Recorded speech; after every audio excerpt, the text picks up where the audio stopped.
Hello, everyone. Can you hear me?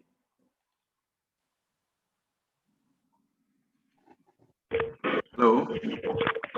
Hello, hello, good morning. Good morning. Good morning. Can all of you Hello. hear me? Yes, sir. Yes, sir. We are audible. Okay. Okay. Thank you. Let me just inform the principal that we are starting with it. हम तो यहाँ से बात करेगा Anna Hello. We are starting. Anna oh yeah no meeting Yeah, same link. Oh. I'm waiting for the principal to join in 1 minute. By the time everyone is here.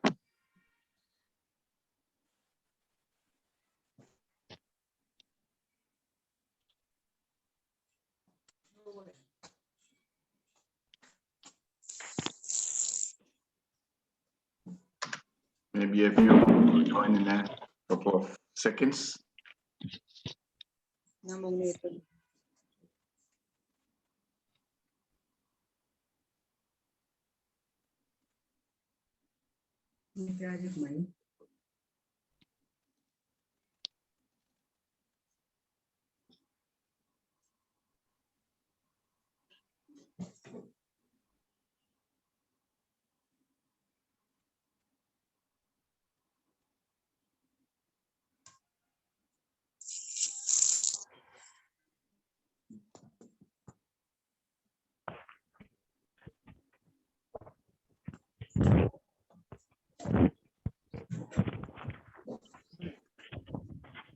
Are you able to see my screen? Yes, sir. Okay. Yes, sir. Yes, sir.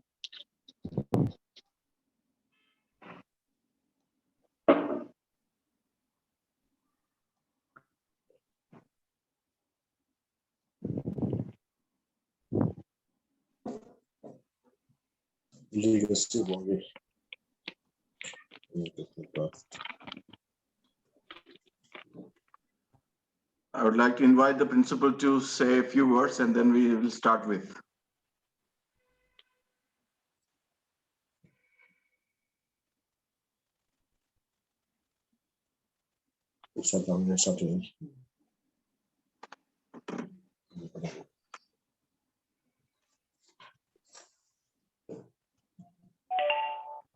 Say a few words and we'll start. All right. Okay.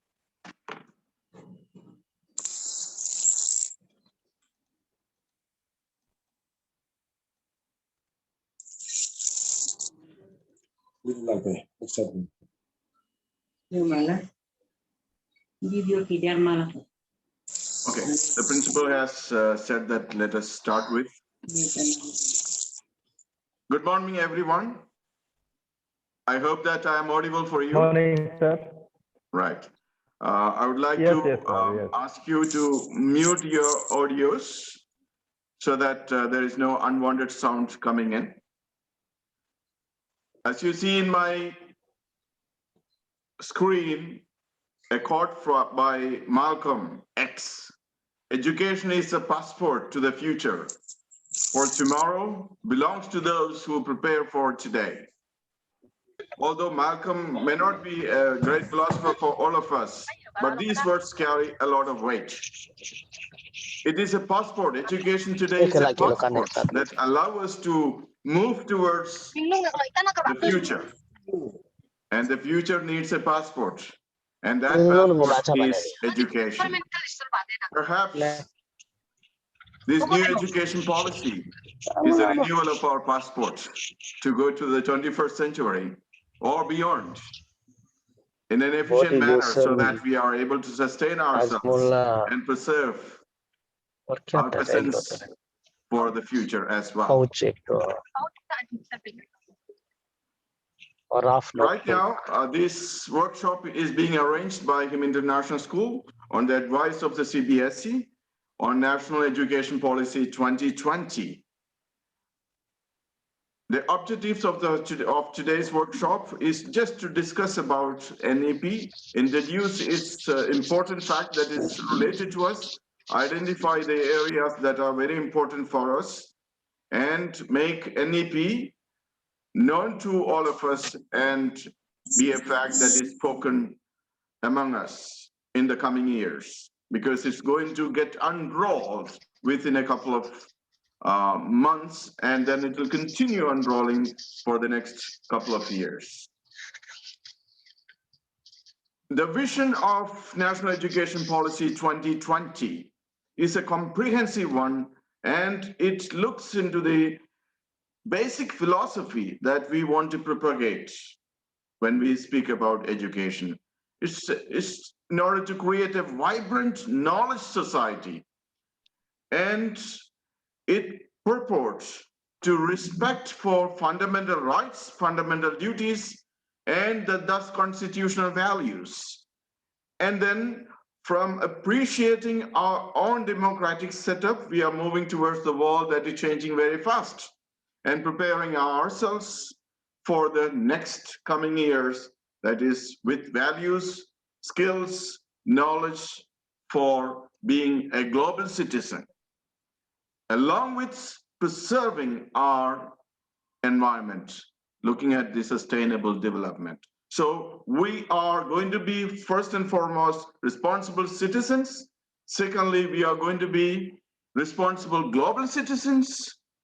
Thirdly, we are going to be equipped for the changing world. These are the three areas, focus areas of the vision of National Education Policy 2020. Number one, be a responsible Indian citizen, be a responsible global citizen, and thirdly, be equipped for the changing world of tomorrow. So that is the basic vision of the Education Policy 2020. If you look at the overview of today's workshop, we'll be touching on the structural changes, that is overall framework of the education, fundamental literacy and numeracy, and the no rigid separation between extracurricular, vocational, or regular schooling, vocational education, assessment reforms, that is exams and other things, and then the organizational setup of the education that is going to take place in the future India. So this will be the scope of today's workshop, and moving from that, let's go to the structural changes of the schooling. There are two areas that we are going to concentrate on, that is the schooling and college education. And schooling is very important for us because our children are already in the schools. So that will be more pertinent to us today. But at the same time, our students are in grade 9, and in one month they are going to be in grade 10. So we will be looking forward to the college education as well. So both are pertinent to us, both are important to us. So the most important structural changes that has taken place is that we are going to abandon the 10+2 system and bring in a new system. If you look at this screen, you will find there are two sections here. The one section, you have 3 dice there, and on the right side you will find there are 4 dice. So in the first, on the left, on your left, if you see, on the very ground, the dice is empty. Over that you find 10 years, age 6 to 16, and then above that you find 6 to 18, that is 2 years. And you find empty dice down there. Being the foundation, it is being empty. That is what we are right now following. But the new education policy gives us a very structured manner of the division of different levels or stages. See the foundational stage, that's the first stage, which is divided into 2 sections.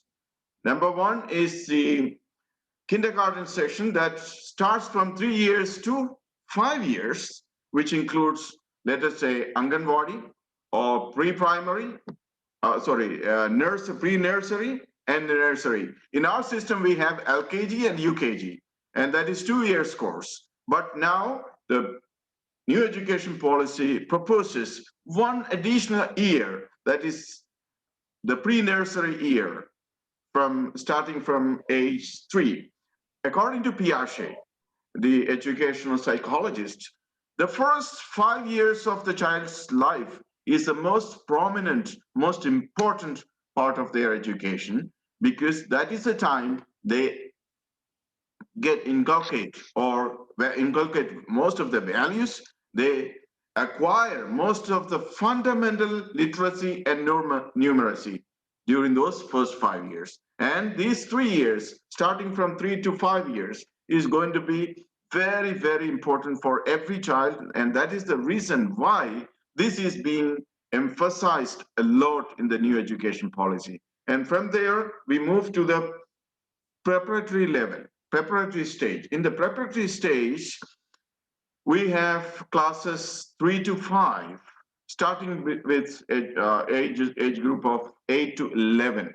And on the foundational stage, as well as the preparatory stage, most of the education will be on play mode, discovery, experimental learning, and based on craft making, all kinds of activities which invites the involvement of the students, which activate the neurons that are present, that are the binding connections of the different stages, which when such neurons are activated, the learning becomes faster and reinforced. That's why activity becomes paramount important for a child in the classroom. If I keep on saying like this, even adults get bored. But when we are involved, when we are doing something, learning by doing, learning by playing, learning by finding out something, it makes special for the children. They get themselves appreciated and they get a boost for going to the next level. And the second preparatory level also has the same kind of activity, active interactive learning that is being proposed. In the third stage, that's a middle school, is the stage where in which we start with the textbook learning a lot and conceptual learning being continued even in the third stage of the middle school, where experimental learning is given more importance, and science, mathematics, art, social science, and humanities, although they do not have a lot of demarcation, according to the new education policy, is this kind of divisions are being started with in the middle school. So middle school, we will find a lot of changes, including that of vocational education. We are coming to that in the next few slides. And let's go to the secondary level. That is the fourth stage of the school education. That's starting with 9 to 12 classes at the age of 14 to 18. These are the structural changes that is being proposed by the new education policy, and it will roll out from 2022 onwards, and that will be a continuous rolling out. Now, when we come to the schooling, let's start with the most important part of the changes that is being brought in, introduction of vocational education. Although right now the vocational education is a altogether different schooling. Right, we have got rightly from 10 to 12, but the new education policy suggests that vocational education starts from the very class of grade 6. So from grade 6 onwards, vocational education can be started in the schools, and very especially when we have holidays. The students can be given vocational education to school, and during the holidays, they can be invited to school, provided a workshop on the vocational education, starting with it can be carpentry, it can be gardening, it can be craft making, it can be anything that is possible. So school needs to think about it and introduce this vocational education. It also purports to give 10 days of bagless schooling, where in which the students can just walk in and attend the workshop and other craft making, or they say engage in gardening, engage in, let's say, carpentry work, which all enable them some kind of, to have some kind of a confidence to be equipped for the future learning. For example, when they are trained these ways, as we have in the Western countries, when they enter the college level, they can do part-time job and do their studies. So they earn and learn. That idea can be initiated since we have the vocational training starting from grade 6 onwards. So that is, there will be a kind of a committee for vocational training that is called the National Committee for Integration of Vocational Education, because there is a stigma attached to it that most of the Indians do not believe in working while learning. So that stigma, or my child, I don't want my child to work, I don't want my child to engage in gardening, that kind of a stigma is still existing among us. In order to remove that stigma and give boost and promotion for vocational education, the new education policy suggests a national committee for integrating vocational education. And that will be being established by the NCRT and the Ministry of Education later on in the coming years. Now, when we are talking about the schools, one of the most cardinal changes that will be brought in will be the choice of the subject. Right now, we have strict combinations of the choice of subject for 11 and 12. We have science group, we have humanities, we have commerce group. So we don't have an interdisciplinary approach right now in our education system. Right now, we have strict combinations wherein which a child cannot travel from one combination to another combination. So it is very strict, very restricted, watertight compartment that they cannot have multidisciplinary approach in their learning. That will be transformed into greater flexibility. Flexibility is a catchword in the new education policy. Right now, from grade 11 onwards, the students can choose their own combinations according to their interest. Suppose the student is interested in mathematics, no, but not interested in science subject like chemistry and physics, they can adopt, go for mathematics, economics, English, and history. So different combinations of their interest is possible. And this has to be worked out by the NCRT anyway, the National Framework of Education. But the possibility opened in front of the students, like in the West, is long and wide. So greater flexibility and interdisciplinary approach will be the choice of the students and the options given to the students so they can travel from one subject to another subject. For example, after they finish their 12th, if they do not want to go with mathematics, they can go with English literature. So that possibility gives them a wide range of opportunity for the future works. And when we talk about flexibility, the open schooling system that has been available only for grade 10 and 12 in the present Mr. will can be you hear me? available I for think that you have grade to 5, mute 3, some of them. and 8. Parents, if I you think you can can mute please tell your them to mute themselves. mute your mic, it would be good that it's audible for everyone, that we don't have unnecessary words or let's say the sound coming in. Kindly mute your mics. So right now, what we have is a rigid flexibility that we don't allow other grades to have open schooling. We have only open schooling in 10th and 12th. The National Institute for Open Schooling was established with the aim of universalizing education, reducing dropout, and so on. But it was available only for grade 10 and 12 and above. But now, the new education policy gives an opportunity for those students who have never gone to school can write the exams in grade 3 directly. If they have not gone to schooling until grade 5, let's say, and until the age of 8, they can directly write their examination in grade 5. And then if they have not done their schooling before, as they advance in their age, they can even write an examination in grade 8 and continue with their schooling. So there is a possibility for any student who unfortunately lack their learning opportunity to write their continue or join their schooling at any stages of their life in 3, 5, 8, 10, 12, and even degree. So open schooling facility is being available for different categories of age group. That is one of the focus area of the national education policy as far as schooling is concerned.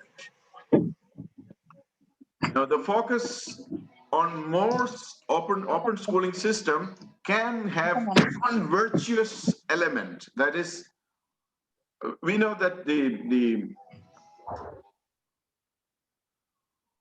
rate of literacy in India is far low if we compare with the Western countries or developed countries.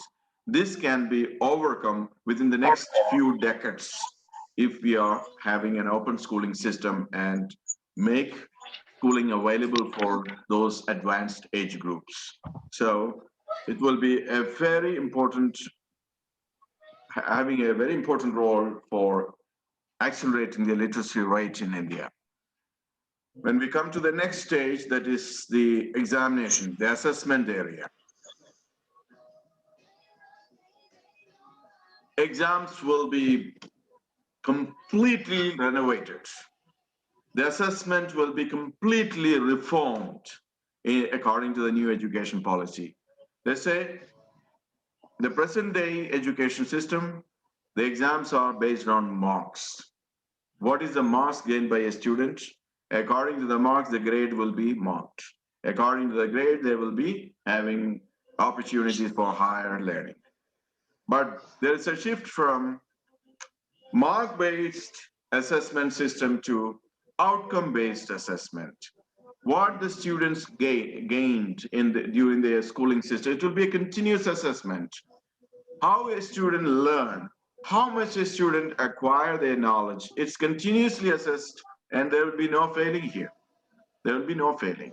So failure and passing will have no much significance according to the new education policy. It will be a certificate level given with different levels. So a student can pursue their continuous studies even after scoring a different level. That is not being very much appreciated right now. So there will be complete reforms of the examination system. Now there are examinations twice in a year that we have got the half-yearly exam and year-ending examination. That will be replaced by greater flexibility and greater availability. So the new education policy proposes to reduce the burden of examination, reduce the importance of examination, and give more choices for the students. For example, the students will have choices to select for a modular examination conducted after each module or chapters or segment of the portion. Examination conducted semester-wise. Examination conducted annually. So students will have a choice now. Those students who find it very difficult to write the annual examination, study everything together, and come and write the examination, will have an opportunity to finish their chapters and go for the examination. So their achievement level will be higher. The outcome will be higher. So it can be modular, semestral, or annual examination. So the choice is of the students according to their capacity, according to their interest, according to their ability. Now, the question pattern also will change. This year we have grade 10 question pattern all being changed. There is a lot of multiple choice questions, objective questions, and descriptive questions. And this will be accelerated according to the new national education policy. So it will give more importance for objective questions and descriptive questions. Both analytical questions and objective questions will be available for the students for all examination, not only for annual examination, but also for modular examination and semester examination. As we spoke about the framework of national education policy, one of the most important emphasis was on the language. Now, again, this area is a gray area. The language availability in India is wide-ranging.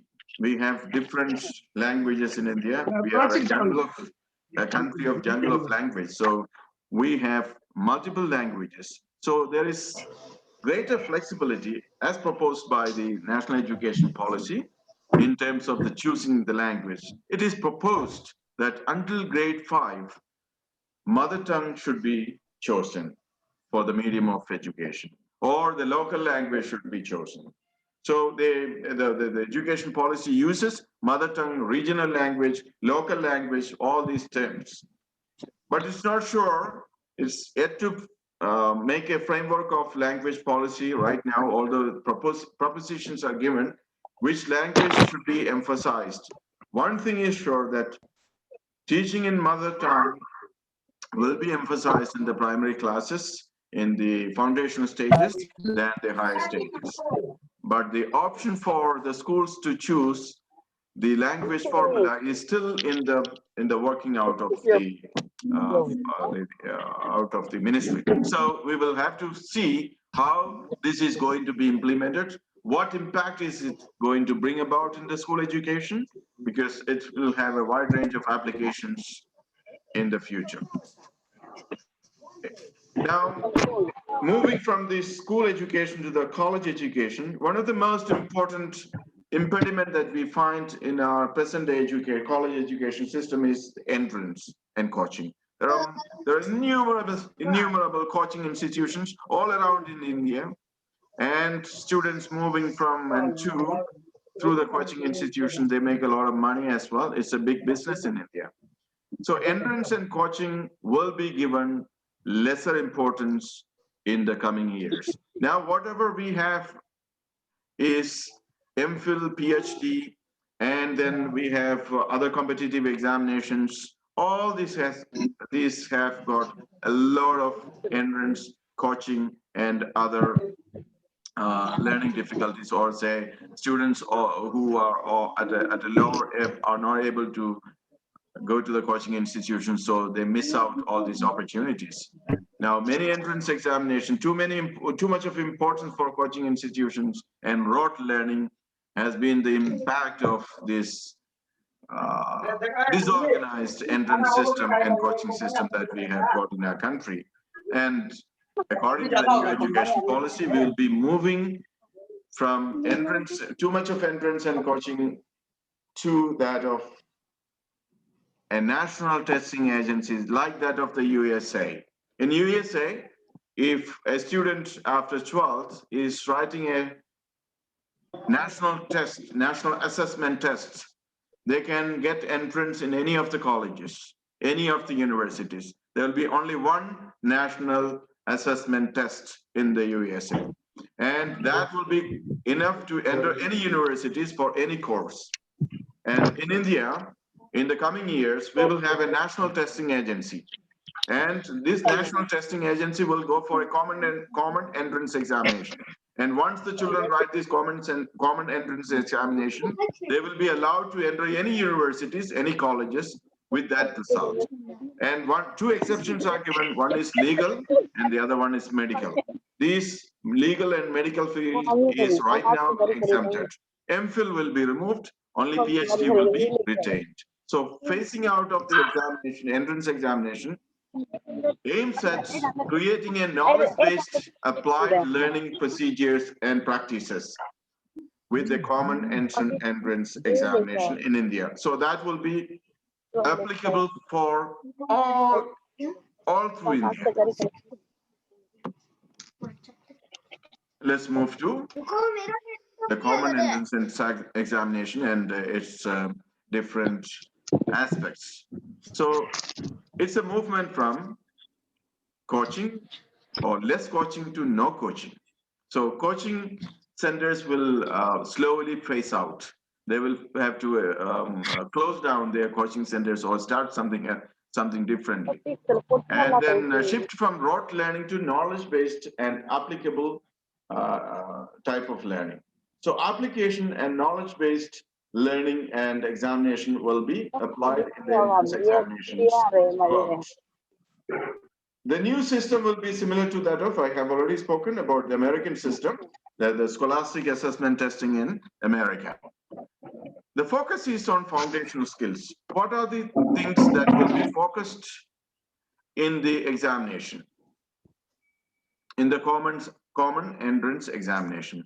The basic numeracy and literacy will be focused in the entrance examinations. Let's say reasoning, logical thinking, numeracy, and reading comprehension. So it all aims at creating a knowledge industry.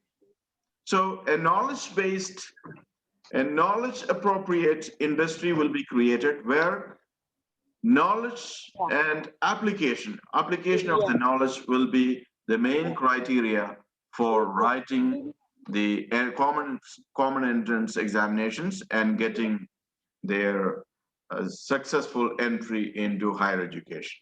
So coming from common entrance examinations to courses and combinations in the higher college level learning. Right now, we have very, very rigid system of courses. If you are going for humanities, you cannot go for science. If you're going for commerce, you may not be able to go for, let's say, biology. So there is no interdisciplinary approach in choosing our courses. And students, when they want to change their interest, they are not able to do it because they don't have simply the options in their combination. From that rigidity, we are coming to greater flexibility. No rigid demarcation between art, science, and humanities.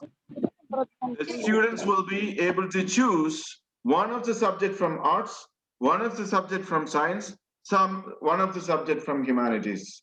So they can have their interest catered when they go for a course. So they need to think and choose. Suppose they want to specialize in science after doing one humanities subject, one art subject, and one science subject is possible with them in the future. So the students after 2 years, our children who are studying in grade 8 will have this possibility of choosing their interesting subjects for their future college studies. They will have wide range of opportunities. If science doesn't have them in their future, they can go for humanities or arts. So there is greater flexibility in choosing their subject. So this is called the interdisciplinary approach of choosing their courses. So flexibility to enter a university. Now, what is the flexibility to enter a university? Now, presently, if we are studying in a university, moving from one university to another university is almost impossible within the coming next few years. A student who is studying in Arunachal Pradesh, Rajiv Gandhi University, when their parents are moving on to Assam and going to settle down in Assam, they can move from Rajiv Gandhi University to Guwahati University. So there is a free entry and exit policy according to the new national education policy, that movement from one university to another university, one college to another college is possible. So there is multiple entry and exit. So students will not be finding it problem. For example, army men, when they get transferred to a new place, let's say an army man posted in Arunachal Pradesh is posted in Delhi. Please mute your mic so that sound is not coming out. So army man who is posted in Delhi, moving from Arunachal Pradesh, can take their entire family and get them enrolled the Delhi University there. So there is multiple entry and exit from university. And to finish the time period for completing the courses also is easily available. They can complete their courses according to the availability of their time, ability, interest, or say if they are not able to complete in 2 years, 3 years, the 4th year they can complete it. There will be no bar according to the individual's ability to complete the courses. Now, the credit system that, for example, if I am studying in Rajiv Gandhi University, I have finished 6 months and I have 6 months credit. Let's say I have to complete 100 credit. I get around 30 credit from Rajiv Gandhi University. The same credit will be considered as a credit bank. So when I move to a different university, I can continue my studies without losing this credit. So we can complete the course without losing our credit system. So a credit bank of the learning will be created, and that credit bank will be a base bank for continuing the education without losing the credit already gained in the college system. And we can change the universities or institute as we move on from one place to another place, carry and gain the credit already gained, and we have multiple exit and entry. This is with regards to the college education. Under NEP, the bachelor's degree is going to be 3 to 4 years, and MPhil will be disowned and it will be removed. It will be phased out. Only PhD will be there. There will be a lot of time allowed for completing the studies in master's and PhD without a kind of jerk or stoppage, because the students can have their credit bank and continue with their credit of the learning, and they can continue with their research work. A national research foundation will be established in order to cater these different areas. So priority will be given from rote learning to research-oriented practical learning. There will be a lot of tie-up with other universities. We'll be inviting, India will be allowing the foreign universities to operate in India. So we don't have to send our children to USA, UK, and Australia for studying. Their universities will come to our country and we'll be able to enroll in the foreign university within our country. So we'll be opening up the education system for the multinational educational foundations. And there will be different colleges and different universities from the West and East coming to India. So we can retain the knowledge bank here in India. And for all these, the administrative setup will be this. A Higher Education Commission of India will be set up. Right now we have UGC. This will be replaced by the Higher Education Commission of India. The Higher Education Commission will have 4 categories or 4 subsections: Higher Education Grant Council and National Accreditation Council, Higher Education Regulatory Council, General Education Council. Let's say what these things are, these different organizations are going to do. National Accreditation Council under Higher Education Commission of India will be giving credits to accreditation to different colleges and so on. And Higher Education Council will be looking at the funding issues of the universities and colleges.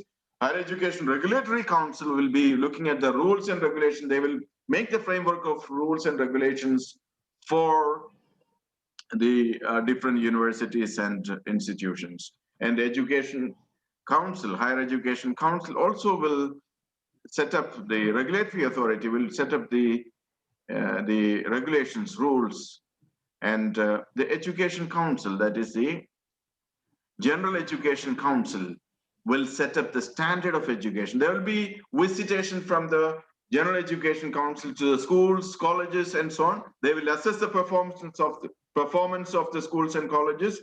They will give their grade, and accordingly, the schools and colleges will have to improve their teaching and learning, infrastructure facilities, and all other aspects of the organization. So there will be an assessment council here now to look after whether the schools and colleges are following the rules and regulations set up by Higher Education Regulatory Council.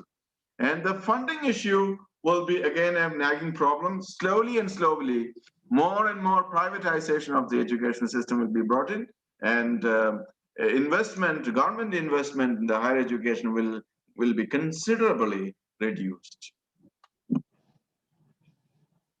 Let's move on to the next aspect of it.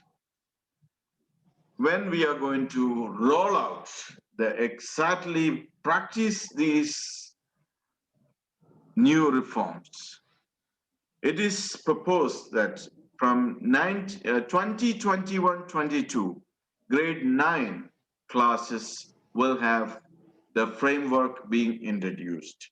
So NCERT is still yet to frame the framework of national education, and the framework, textbook, and everything will be reorganized, reformulated, and rewritten according to the national education policy. And it will start rollout from 2021-22 academic year onwards for grade 9. And it will be applicable for grade 10 from 2022-23. For example, this year's grade 10 will not have these implications. They will be following the old pattern, while next year, the present 9, next academic year's grade 9 will have these things being practiced in the classrooms. And in 2023, grade 11, that means the present grade 9, when they come to grade 11, they will have this expansion of the national curriculum framework, subject assessment, all this will be applicable for them. And for grade 12, and 2024-25 batch will have this assessment system, teaching and learning system, new curriculum framework that is being implemented. All these things will be applicable for the grade 12. Right now, our next academic year's grade 9 will be the starting batch, which with implications of new academic policy. And we have been talking about the major structural changes in college and schooling. Now let's see how much of money is being invested presently in India for this, for the education. Right now, 1.7 to 2.2 is a rough calculation of the total GDP that is being invested by the public undertaking. That will be increased to 6% of the GDP in the next year. And the Education Ministry right now is known as the Ministry of Human Resource Development. It will be renamed as Education Ministry. And the language formula, 3-language formula will be followed. But we are not sure about the how of the 3-language formula. It might continue with the same framework for some more years, but in the coming years, there will be more opportunity to include, for example, Arunachal Pradesh, we have number of languages in Arunachal Pradesh. Maybe in the schools, we may give 1 or 2 languages of the local languages that being taught in the schools, or some part of the indigenous traditions being taught in the schools as part of history or humanities, and the language is being taught. And the main language of teaching is yet to be cleared. So the ministry's proposition is that until grade 5, we use the mother tongue as the main medium of language. That again will be having a lot of discussions and in the coming years, maybe coming months. Vocational education, as we have already spoken, is given higher emphasis and will be starting from grade 6 onwards. More flexibility to move for choosing the subject. There will be interdisciplinary approach, and there will be a national institution for open schooling, and the open schooling will start from grade 3, 5, and 8. They will have the opportunity to write examination in grade 3, in grade 8, grade 5, and grade 8, apart from the present system of grade 10 and 12. And then there is structural changes, as we have already spoken. The assessment also will undergo a lot of reforms, and it will be based on the tri system. That is modular assessment, half yearly, then we have semestral assessment, and then we have yearly assessment. It will be outcome based, and more of objective type and descriptive type will be included. Universalization of education is one of the most important aim of the policy that as framed right now. And more of financial autonomy will be provided for the schools. And that is in a nutshell about the new education policy that is pertaining to us immediately. There are many other aspects of a new education policy that cannot be covered in 45 minutes time. And next 5 to 10 minutes, if there are any questions that you would like to ask, you can ask. Or if there are any idea that you would like to share, we can share during the next 10 minutes.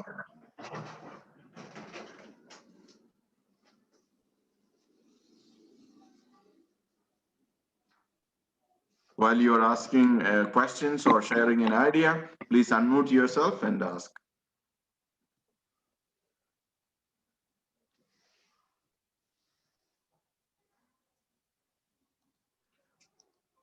Okay.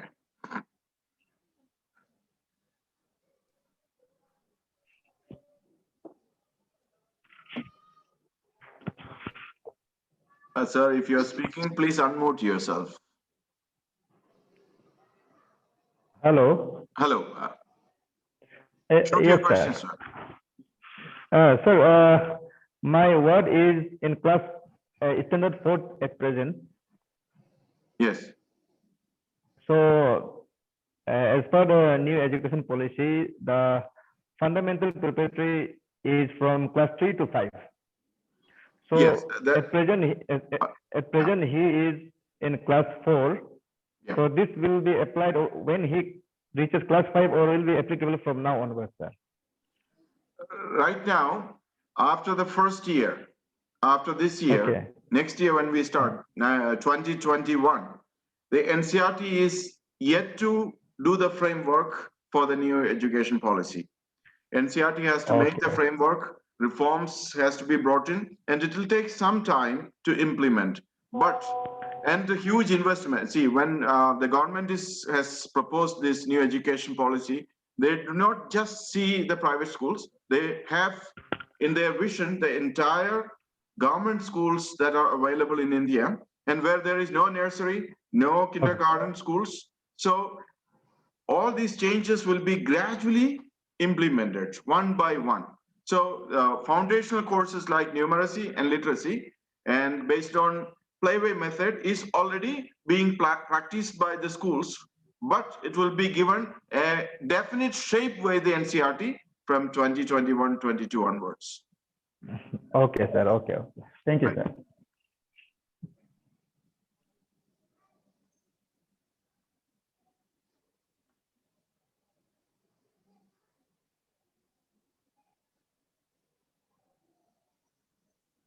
Any other questions or ideas?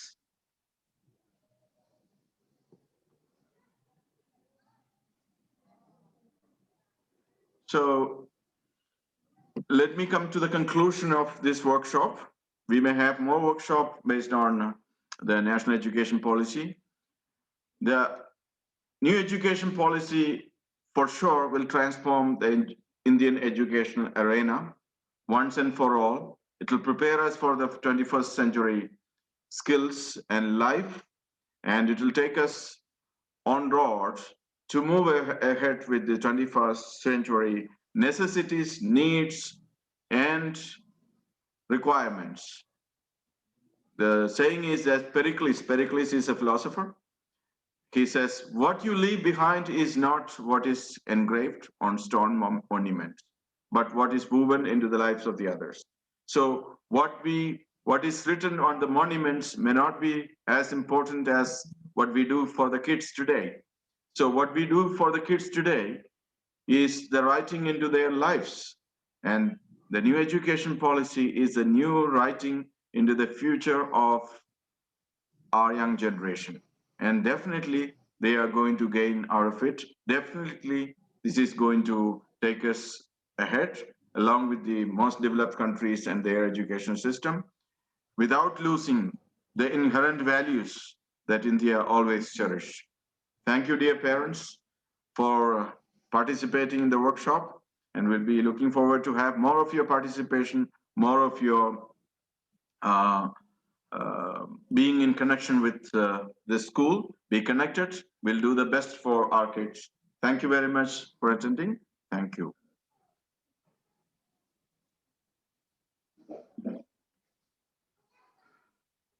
Thank you, sir. You're welcome. You're welcome. Bye-bye.